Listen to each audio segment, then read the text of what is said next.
옆에 계신 분 한번 인사해 보겠습니다. 사랑하고 축복합니다.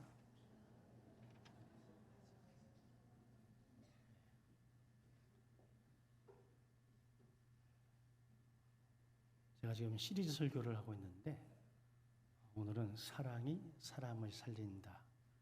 부제가 있어요. 부제가. 빈자리에도 사랑은 머뭅니다. 여러분들에게 질문을 하나 던지면서 설교를 한번 시작해 보려고 하는데, 여러분 삶에서 가장 큰 빈자리가 있으실까요?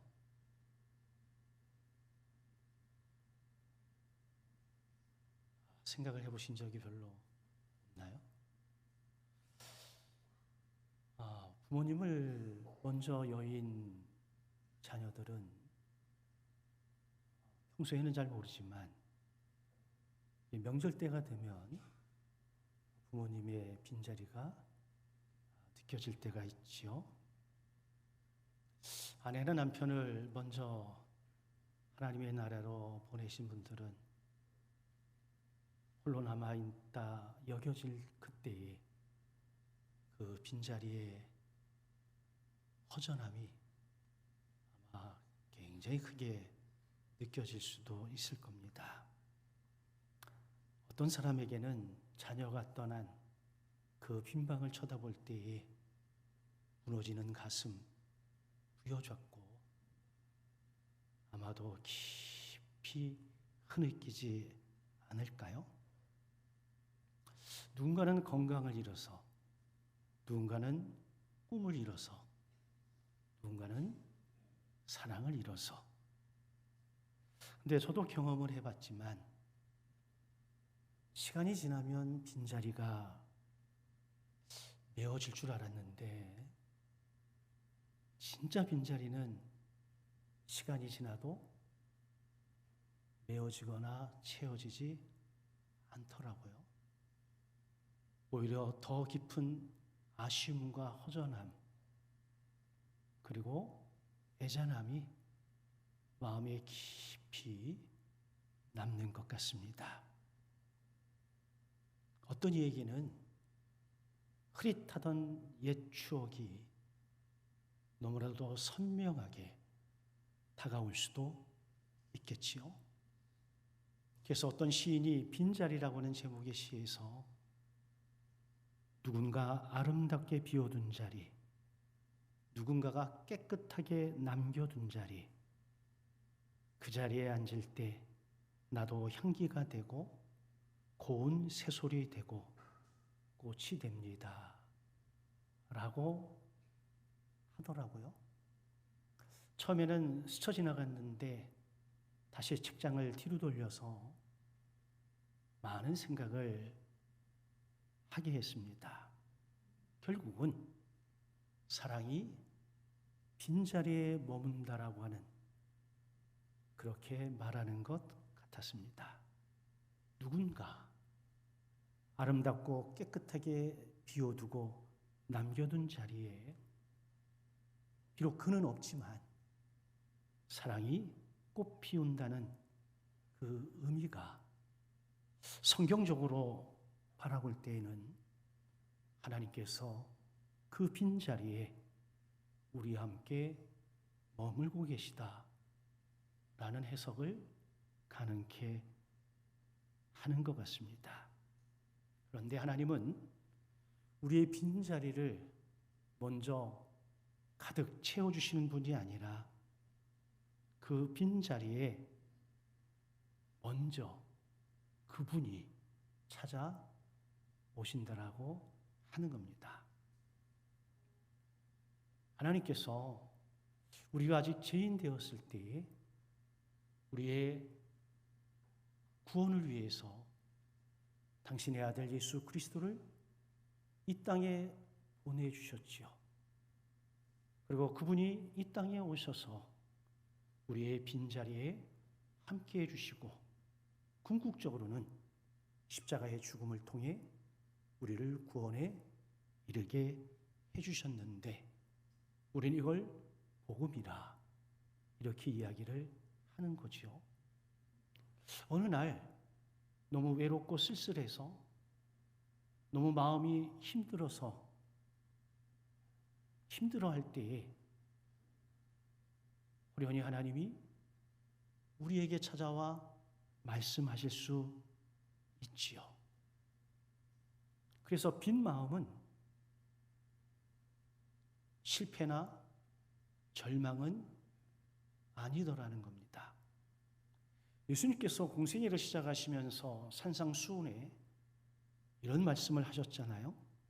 심령이 가난한 자는 복이 있나니 천국이 저희 것이며. 세상은 많이 가진 것, 가득 찬 것, 가장 높은 자리에 이르는 것, 뭔가 충만한 것, 이것을 성공이요 행복이라고 이야기를 합니다. 돈도 많아야 되고, 건강도 해야 되고, 성공도 해야 하고, 주변의 사람들에게 인정도 받아야 참 저 사람 복 받았다, 이렇게 이야기를 하겠지요. 틀린 말은 아니지만 주님은 조금은 다른 시선에서 복을 말씀하셨습니다. 오히려 가득 찬 사람보다 비어있는 사람이 복이 있다는 겁니다. 심령이 가난한 자라고 하는 표현은 헬라어에서 프토코스라고 하는 단어를 사용을 하는데, 단순히 물질적으로 어려운 사람을 가리키는 것은 아닙니다. 손을 내밀지 않으면 살아갈 수 없는 참 어려운 사람, 하나님 앞에서 자신의 영적 빈곤함을 인정하고 겸손히 그분에게 다가가고 손을 내밀 수 있는 사람, 그게 실제 행동이든 정서적이든 무엇이 되었든 가난한 마음으로 주님을 찾는 사람을 이야기합니다. 존 스토트는 산상수훈이라고 하는 그의 글에서 심령이 가난한 사람이 어떤 사람이냐라고 할 때에 자신의 영적 파산, 내가 영적으로 무너졌고 내가 영적으로 망했고 나는 스스로 나를 구원할 수 없다라고 인정하며 오직 하나님의 은혜만을 의지하는 사람, 그 사람이 심령이 가난한 자라고 말합니다. 종교개혁을 일으켰던 종교개혁자들의 슬로건이 오직 믿음, 오직 말씀, 오직 은혜였던 것처럼 우리는 오직 주님으로부터 그 빈 마음이 채워질 수 있습니다. 이게 복의 시작이에요.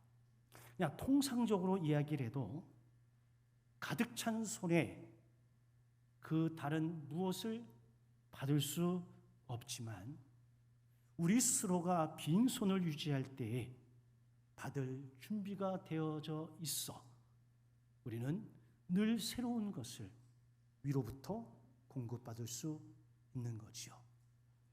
칼빈은 기독교 강요에서 인간의 교만을 비우는 것이 은혜를 받아들이는 출발점임을 강조하기도 했습니다.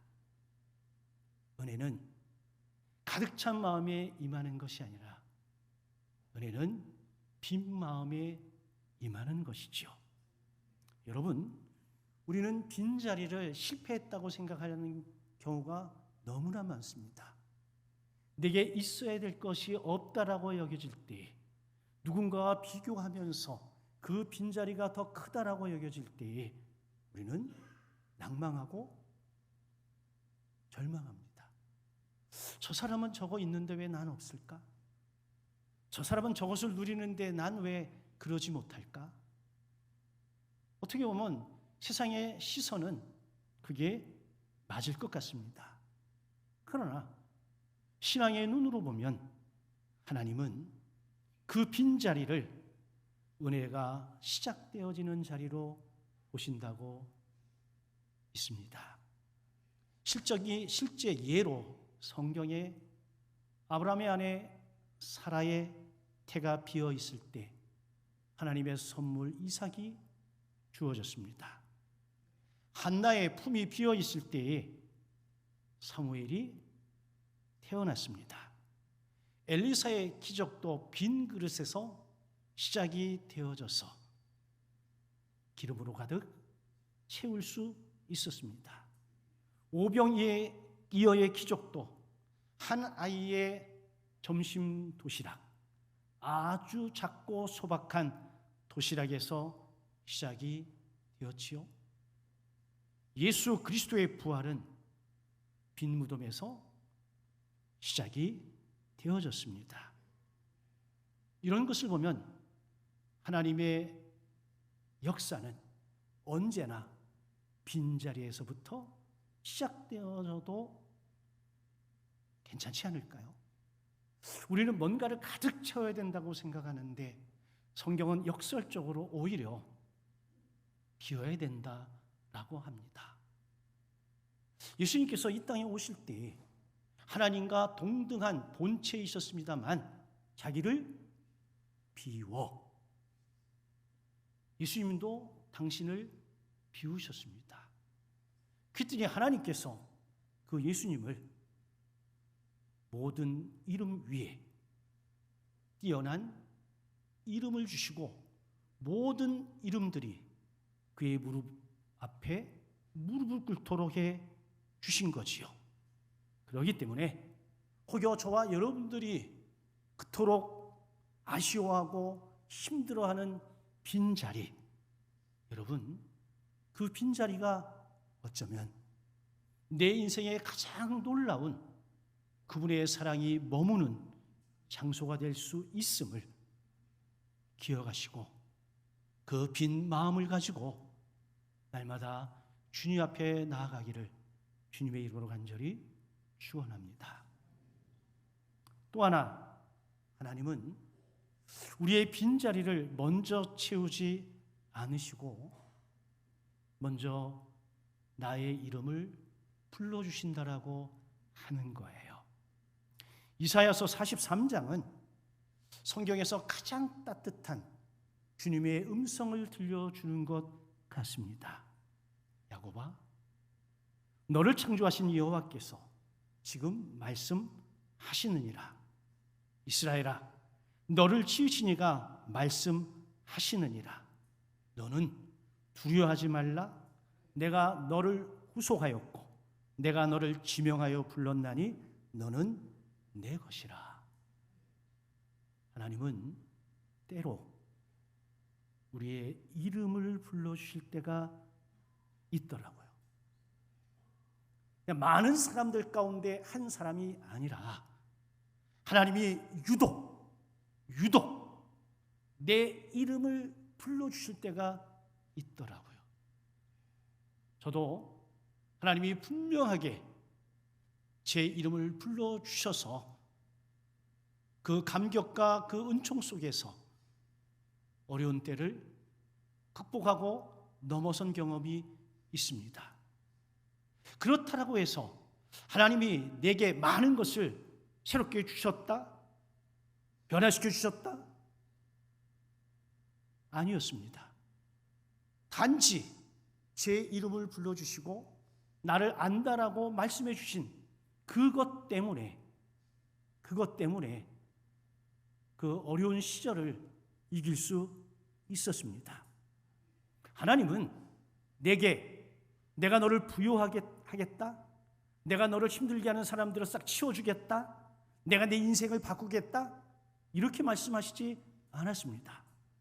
영간아, 내가 너의 눈물을 안다, 이거로 끝이었습니다.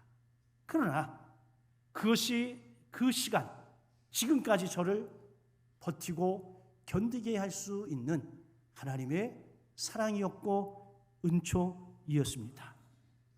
내가 너를 지명했다는 것, 내가 너를 지명하여 불렀다는 것, 이 지명했다라고 하는 히브리어 카라는 단순히 이름을 아신다는 차원이 아니라 내가 너와 관계를 회복하겠다. 내가 너의 아버지로, 너는 나의 아들로, 자녀로 그 관계를 회복하겠다.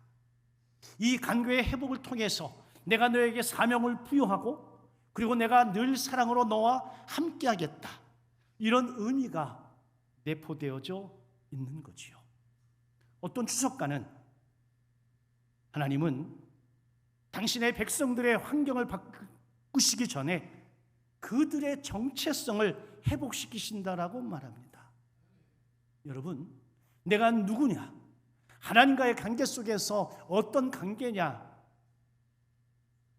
제 경험에 의하면 주변 상황이 좋아지고 이게 중요한 게 아니라 내가 어떤 존재냐? 하나님은 나에게 어떤 분이시냐? 이 정체성이 분명해지면 사실상 환경, 조건, 여건 그렇게 크게 문제가 되지 않습니다. 이걸 복음이라고 그러는 거예요. 우리는 입으로 잘 하죠. 예수님 한 분이면 충분합니다. 정말 그러신가요? 그랬으면 참 좋겠습니다. 왜? 그게 복음이거든. 우리는 하나님께 문제 해결을 구할 때가 참 많습니다. 금식기도 하죠. 땡깡 부리는 거거든요. 저도 해봤습니다. 40일 금식은 하지만 40일간 목이 터지도록 목에서 피가 나도록 기도도 해봤습니다. 근데 하나님이 그때 응답해 주시지 않았습니다. 하나님은 먼저 나와의 관계를 회복하시는 게 우선이셨던 것 같아요. 40일 기도 마지막 날 깨달아 알았습니다. 여러분, 우리가 어린 자녀를 부를 때 생각해 보세요. 어린아이가 힘들고 어린아이가 넘어져 울고 있을 때 부모가 먼저 상처를 치료하지 않지요? 누구야? 부르고 다가가 그 아이를 부둥켜 안고 위로하고 격려하고 공감해 주지 않나요? 많이 아프지? 많이 아프겠다. 아빠가, 엄마가 약 발라줄게. 근데 요즘 부모도 그렇게 안 하죠. 괜찮아. 사내 녀석이 말이야. 아니, 아빠 죽겠는데. 그러면 아이도 빈정이 상해. 아파서 아프다고 말해야 됐는데 엄마 아빠가 안 아파, 괜찮아 그러니까 화가 난다 안 난다? 화가 나죠. 근데 제가 만난 하나님은 지금까지 저한테 그렇게 말씀하신 적이 없더라고. 아프지, 힘들지. 이게 공감인데.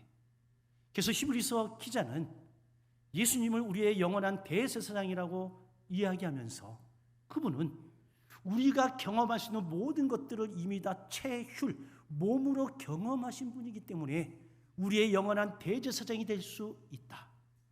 그분이 우리의 믿는 도리가 되시니 우리가 그분을 굳게 잡아야 된다라고 말하잖아요.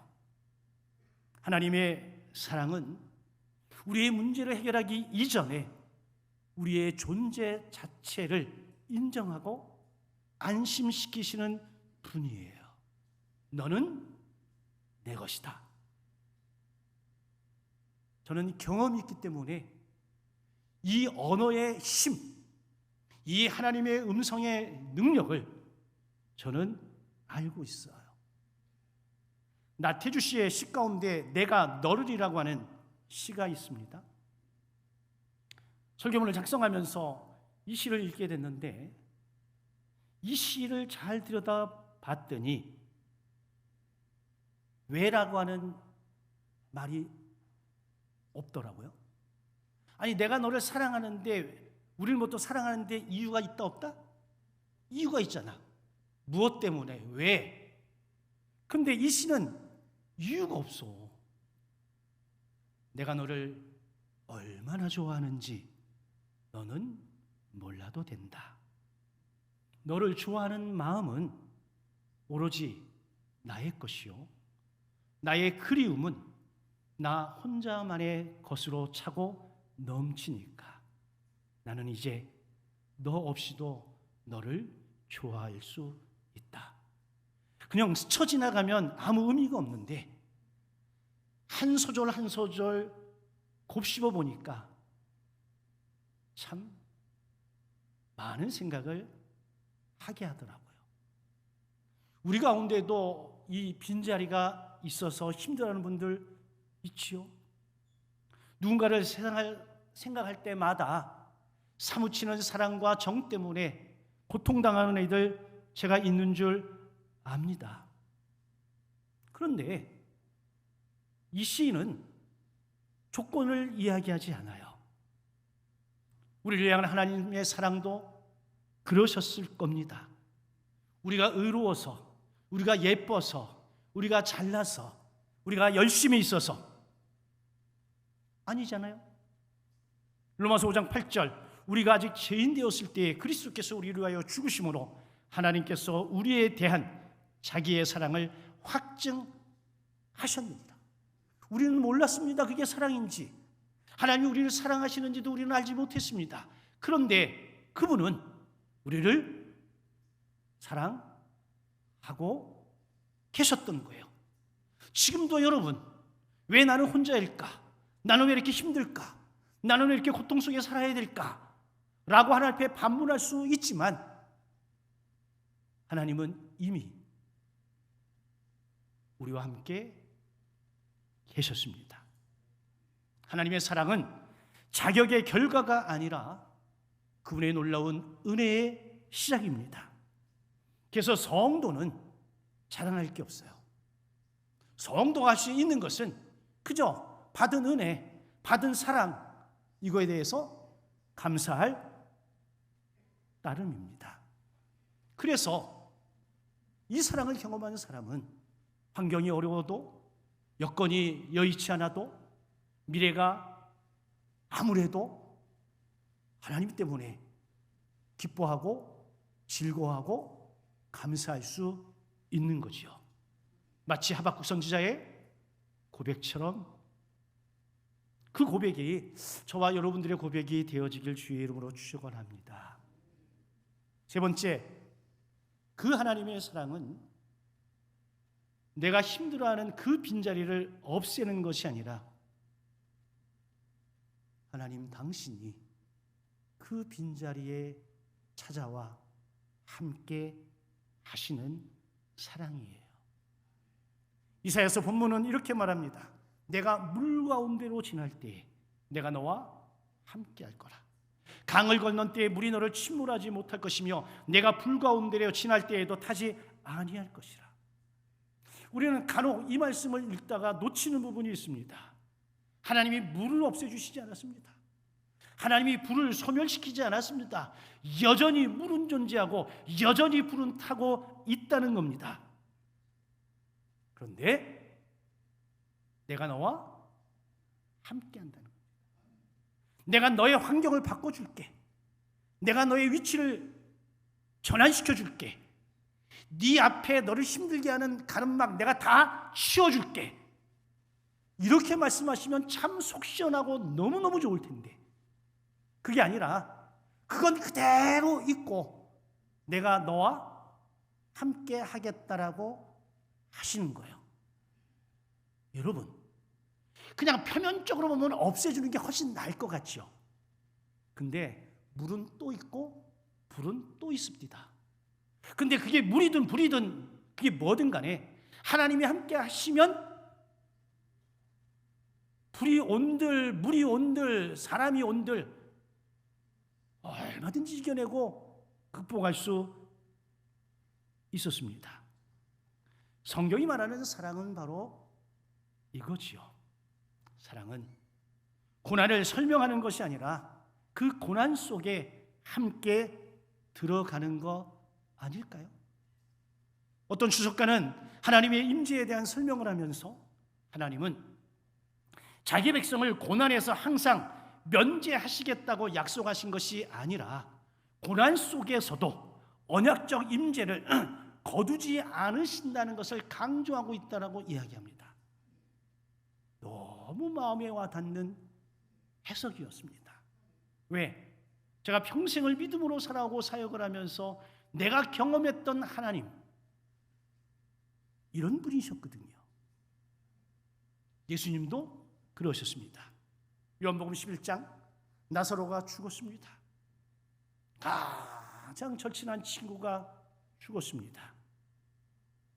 마리아 마르다가 너무 슬픈 나머지 울고 또 울고 있었어요. 예수님이 느지막하게 찾아왔습니다.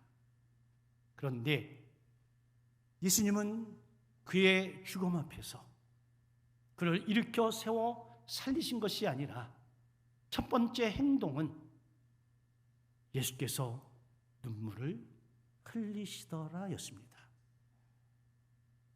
예수님은 죽음을 이길 능력이 없어서 우신 것 아닙니다. 곧 나사로 살리실 것 이미 계획 가운데 있으셨습니다. 그런데도 우셨습니다. 왜요? 사랑은 이런저런 설명보다 먼저 함께 아파해 줄 아는 것이기 때문에 그렇습니다.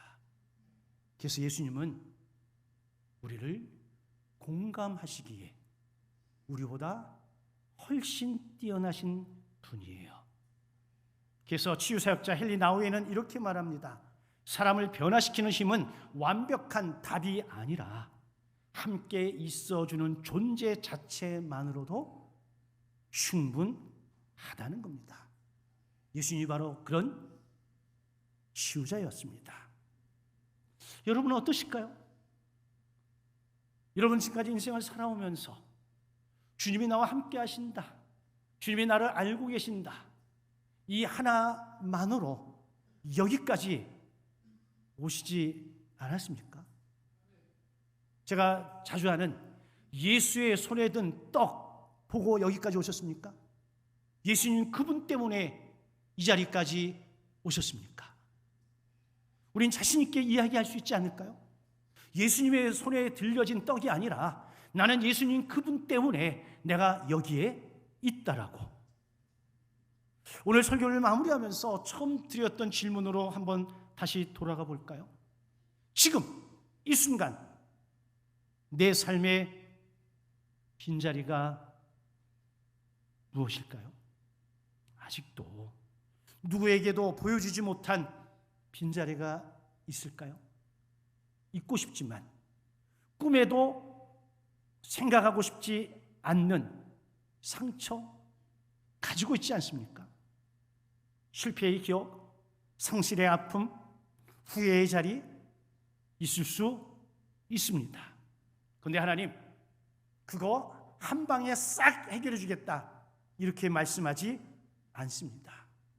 먼저 우리에게 다가와 내 이름을 부르시면서 내가 너를 지명하여 불렀다. 너는 내 거야. 내가 너와 함께해. 그리고 여전히 기다리십니다. 일부 때는 얘기 안 했는데 지금 문득 스쳐 지나는 생각이, 제가 처음 서울에서 내려와서 청주에서 부교육자 생활을 할 때에 참 힘들었어요. 그래서 날마다 새벽마다 울면서 기도를 했습니다. 관계 때문에. 어느 날 성령이 임하셔서 1시간, 2시간 홀로 마룻바닥에서 기도하고 눈을 떴더니 아무도 없어. 제 앞에는 콧물 눈물만 그득해서 다 치우고 교회 문을 열고 탁 나오는데 그날의 공기, 호흡은 제가 세상에 처음 경험했던 신선함이었습니다. 그리고 몸을 비껴서 돌아서서 하늘을 쳐다봤는데 하늘에 플랜카드가 걸렸어요. 영간아, 너는 내 거야. 이렇게. 다른 사람 눈엔 절대 안 보여. 누구 눈에만 보여요? 이명간이 눈에만 보이는 거예요. 그리고 집에까지 오는데 한 10분 정도 걸리는데 너무 감격스러워서 그 은혜를 지금도 잊을 수가 없습니다. 나를 살리는 것, 사람을 살리는 것은 예수님의 사랑입니다. 그 사랑은 멀리서 응원하지 않습니다. 나의 빈자리, 나의 상실의 자리로 친히 내려와 주셔서 함께 울고 함께 걸으며 나를 다시 일으켜 세워주십니다. 그 사랑을 우리가 경험했다면 우리도 누군가의 빈자리에 함께 머물러주는 사람이 되면 어떨까요? 때로 이름을 불러주고 때로 이야기를 끝까지 들어주고 때로 함께 있어주는 것만으로도 한 사람을 살려낼 수 있습니다. 그래서 사람은 사랑으로 살아납니다. 그리고 그 사랑의 이름, 궁극적 이름은 예수 그리스도입니다. 이게 복음이에요. 바라긴 주님께서 저와 여러분들을 사랑하신 것처럼 우리도 서로 사랑하며 살아가시길 주님의 이름으로 간절히 축원합니다. 아멘.